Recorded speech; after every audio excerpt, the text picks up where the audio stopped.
Welcome to the official companion podcast series to the Showmax original Catch Me a Killer. If you're coming across this companion podcast for the first time, this is the fourth installment and covers Catch Me a Killer episode 5. If you haven't listened to the other companion pods, or, heaven forbid, started watching the Showmax original Catch Me a Killer yet, you need to do that first and come back. If you're all caught up and ready to go, let's do it. I covered the case that features in episode 5 of Catch Me a Killer relatively recently on the True Crime South Africa feed.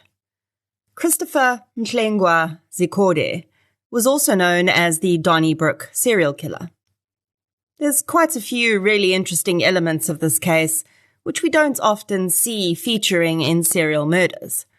One aspect of that is we saw this series occurring against the backdrop of an intense period of faction fighting in our country, which the killer actually weaponized to hide his crimes, and the SAPS actually became unintentionally complicit in helping him to do. More on that in the full coverage I did of the case, which I'll link in the show notes. But the other aspect of this case, which I found fascinating, was Zikode's mother's reaction to finding out that her son was a serial killer. So in this companion pod, I'm going to give you a summary of the facts of the case, and then I think we can explore what it's like to be the parent of a serial killer. KwaZulu-Natal is renowned for its scenic beauty, covering an area similar in size to Portugal. It comprises 3 distinct geographical regions: the coastal lowlands, the Midlands, and the mountainous areas of the Drakensberg and Lebombo Mountains. The Tugela River, the province's largest, flows through its centre. Despite its natural beauty and warm, welcoming people, KwaZulu-Natal has a troubled history marked by violence, particularly in the 1980s and 1990s, which was known as faction fighting. The violence was partly fueled by the apartheid government, leading to thousands of deaths and a community in survival mode. Donnybrook, a settlement near Durban, experienced severe violence during the same period, which left that community in fear and isolation. Among the attacks perpetrated by faction fighters, a serial killer began to operate, and his crimes would be easily masked by the political turmoil and deep fear that already ran through the community.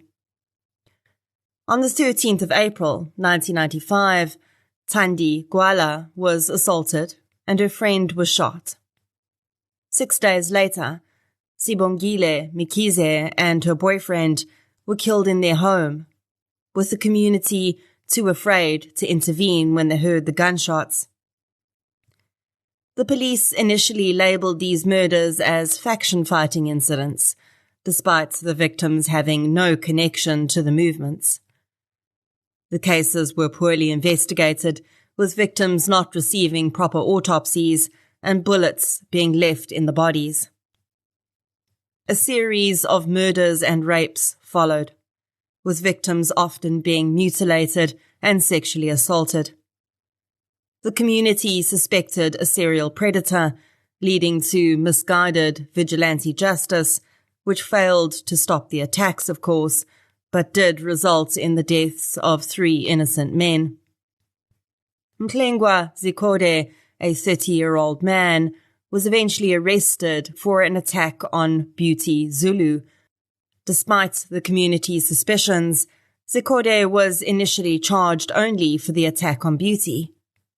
The police, however, began to see similarities in modus operandi of the crimes, leading to Zikode's arrest for multiple murders and rapes. Zikode's background revealed a troubled childhood, with his family moving frequently to avoid violence. He was the youngest of 5 children, with his disabled father having passed away when Zikode was 10.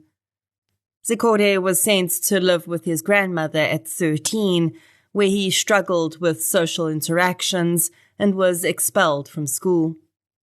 His life took a turn toward faction fighting, which he saw as a means to gain power. The investigation into Zikode's crimes revealed a pattern of violence and sexual assault that had gone unnoticed by the police. Despite the community's efforts to bring justice, the violence had continued. Mhlengwa Zikode, who would become known as the Donnybrook serial killer, terrorized the rural South African town of Donnybrook from 1993 to 1995. His crimes included murder, rape, attempted murder, and indecent assault, with a total of 18 murders and 10 rapes having been committed. Zikode's modus operandi involved breaking into houses, shooting male family members, and then raping female victims, sometimes for hours, before killing them. He also targeted women on footpaths, ambushing them and dragging them off to be raped and killed. He was finally convicted on 21 charges, including 8 murders, 5 rapes, 5 attempted murders, and 1 indecent assault. Zikode was sentenced on the 7th of January 1997 to 5 life sentences. The High Court judge who sentenced him noted Zikode's contemptible attitude toward women. Zikode's crimes were characterized by a lack of regard for human life, but his actions seemed rational and acceptable in his mind, with no remorse. Despite his conviction, Zikode refused to take responsibility for his actions, blaming his older sister and mother for his behavior. Zikode's relationship with his mother was quite complex. The school of psychology that Mickey Pistorius works with put significant focus on the relationship with the mother in the development of abnormal psychology. Zikode's father passed away when he was 10 years old, and he'd been cared for predominantly by his older sister during his childhood. His mother was present in the home, but his sister filled the mother role. He claims that after his father passed away, his sister left the family home without telling him, and he never saw her again. Pistorius says that he would have experienced this as a significant sense of abandonment from his mother figure. During his trial, Zikode said that he felt his mother and sister should apologize for the murders and rapes because, according to him, it was their job to teach him how to interact with women, and they'd failed to do so. Pistorius felt that in his crimes, the male victims had represented his father, who, due to his disability, in Zikode's mind, held no power, so he'd quickly disposed of them. And the female victims represented his sister, who had been his mother figure, toward whom he directed the majority of his violence and humiliation. Zikode's mother also unknowingly played a pivotal role in parts of his offending. While she'd been collecting firewood one day, she'd found a stack of pornographic magazines and taken them home to her teenage son. He'd stuck posters from those magazines on the wall next to his bed. Some of Zikode's victims were found posed in similar ways to the women in these posters. In what would become almost a self-fulfilling prophecy, once Zikode's mother found out that her son had committed all of these horrendous crimes, she completely disowned him. The rejection of the motherly figure he claimed to be acting out in his murders was exactly what he got after committing his crimes. Zikode and his family lived among the community he hunted in, and this only added an additional layer of trauma and pain to the entire situation. He hadn't been an outsider. He'd been one of them. A young man they'd watched grow up and trusted by virtue of him and his family being community members. This fact very likely played into Zikode's mother's reaction to his crimes and her choice to reject him. Whether or not the parents of killers or serial killers decide to continue supporting their children really comes down to each individual situation. Many do continue to support and stand by their children. Others decide the burden is far too heavy to carry. While we often think about the impact of the family members of victims in cases like this, and rightly so, we don't usually think about how the parents and family members of the offender are impacted. In fact, we sometimes blame them and force them into hiding because once their offspring is behind bars, they are the only ones left to direct our anger at. Although childhood trauma can and does impact criminality, it is by far not the only contributor. And to blame a mother or father directly for their child's crimes, unless they had direct knowledge and did not act, of course, is utterly unfair. When I wrote my first book, Samurai Sword Murder, I got some deeper insight into what happens when your son becomes a murderer and how it impacts the offender's family.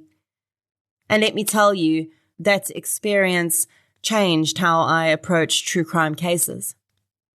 Once you've seen the other side of the coin, it's very difficult to unsee it. Zikode's mother did not raise a serial killer. She raised a young man who chose to be a serial killer. And the more we understand about the weight that nature and nurture play in developing criminals, the more we have to face the fact that offenders' families cannot be blamed for their offending. We hardly ever hear about the other side of this because offenders' families so often go so deep underground. Even if they do choose to maintain contact with their incarcerated son or daughter, there's far too high a risk in publicly speaking about the difficulties they face.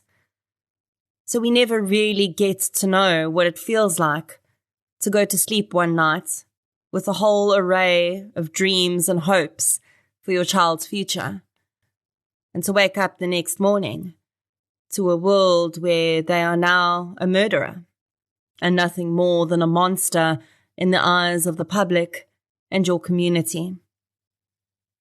Zikode's mother chose to reject him, to disown and cut off all contact with him. Although we don't know her reasons for doing so, it's very likely she may have had to do this just to live a normal life within her community. Although we all might think we could never stand by our children if they committed such heinous crimes, and some parents do simply refuse to believe their son or daughter is guilty, when you're in a situation like this, as hard as it is, many parents say they can't turn their back on their child. They may have done horrendous things, they say, but they are still their children. And maintaining contact and supporting them through their prison time doesn't necessarily mean they condone their acts. Although offenders' families usually keep themselves under the radar, one woman, the mother of a school shooter in the US, did choose to share her story, and it was incredibly revealing. Sue Klebold is the mother of Dylan Klebold, who was one of two offenders who committed what has become known as the Columbine School Massacre in 1999. Dylan and his friend Eric Harris murdered 12 of their fellow schoolmates and one teacher before taking their own lives. Years later, Sue Klebold chose to break her silence and write a book and then do several talks about her experience. She did so not for sympathy. She understood that her pain was in no way equal to those of the victims' families. but rather in an attempt to prevent future incidents. In so many of these cases, we hear people ask, how could the killer's family not have known? And in her books and talks, Sue explains how, despite being a loving mother with what she thought was a great relationship with her son, she had no idea he was suicidal and planning mass murder. No idea at all. In the aftermath, she and her family became pariahs in their community. She couldn't find anyone who would help her bury her son. People swore and spat at her in the street. She, her husband, and older son had to flee their house with their pets in the hours after the massacre because police warned them they couldn't guarantee their safety. And in her book, Sue admits that although she's not in any way glad her son took his life, she also doesn't know what her life would have looked like if he had lived. She's unsure whether she would have been strong enough to visit him in prison every day for the rest of her life. And perhaps in this woman's experience, so completely separate and different from the lived experience of Zikode's mother, we can understand why she chose to walk away.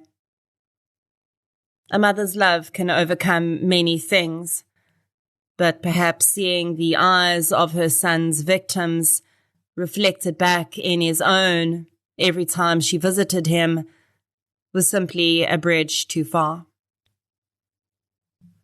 And that is our deep dive into the killer behind episode 5 of Showmax's original Catch Me a Killer. I'll be back soon for another more in-depth look into the scary phantoms our heroine, Mickey Pistorius, is tracking in episode 6.